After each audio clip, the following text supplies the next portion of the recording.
Blanchard here, Adrenaline Motorsports. You're listening to 1680 AM on your dial, internet radio. And here today with in studio guest, a good friend, a longtime friend, as a matter of fact, Don Prieto. With your collection of photos you brought today, you had some photos of cars that you were involved with as well at Bonneville. Why don't you touch bases with us on that? Well, my first experience was when I was a kid on my bicycle. I used to ride over to Knott Farrington's Lincoln Mercury repair shop on Bank Street in New Orleans, and he had a 39 Ford with a flathead in it, and I was just gaga over this car. And so I hung around with him, and he one day bought a 56 Thunderbird that was just about brand new that had been burned. And it burned up the upholstery and the wiring, so he stripped it out and made it into a drag race car. And I was kind of the gopher. I'd stand there and wipe the tires and hand them wrenches and stuff like that. But I was learning like you wouldn't believe. So we took this car to the drag strip and promptly blew it up.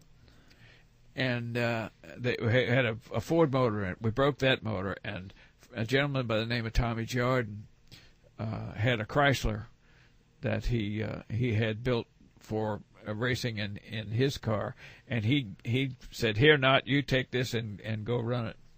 So we put it in the car and took it to Bonneville, and it was shaped essentially like a 56 Ford Thunderbird, the little two-seater, and it went 205 miles an hour first time out. Plenty fast. And everybody went, whoa. All the guys from the magazines were up there, and it was candy apple red. It was really a pretty thing, you know. And they said, boy, this is really neat. So Knott got the bug. So he came back home, gave Tommy Jordan his motor back, built a blown Chrysler. Tommy's was fuel injected. Minor modification, I see. Minor modification. Yeah, right. 454-inch car. Went back up to Bonneville and went 212. And he could see that it was going faster and faster, so we streamlined it. We put a long tail on the car, envelope kind of a tail, and cut the headlights and stuff off the front, and made it nice and streamlined. Put the headlights under the center line of the car, and not fired it up and drove it to Baton Rouge to break it in. A Bonneville car on the highway. Can you imagine this car going down the highway? And so he drove it up and back. So it was about 120 miles to Baton Rouge from his shop.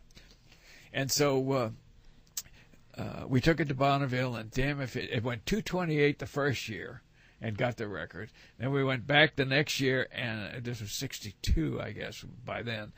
62, we got the record at 240 miles an hour. Wow. And I had been, I've surrounded myself with not memorabilia because he was such an influence on my life when I was just a teenager.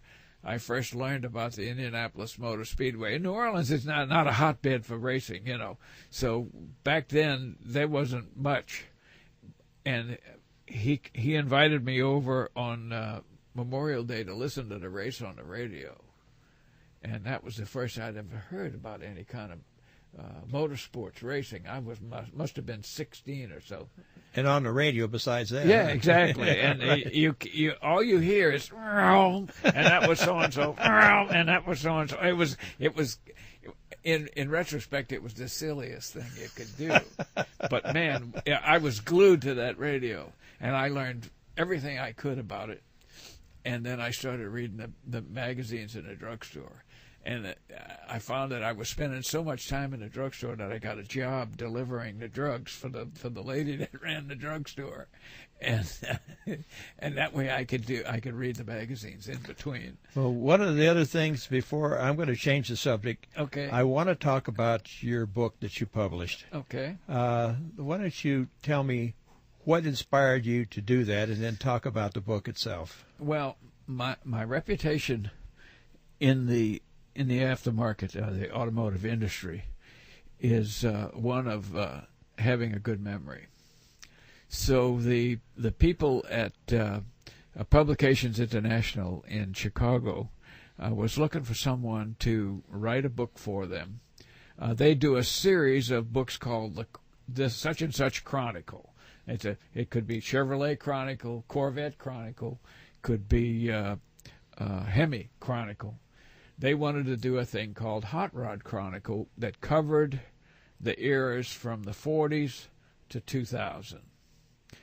And one of the publishers called me and said, would you be interested in doing this book?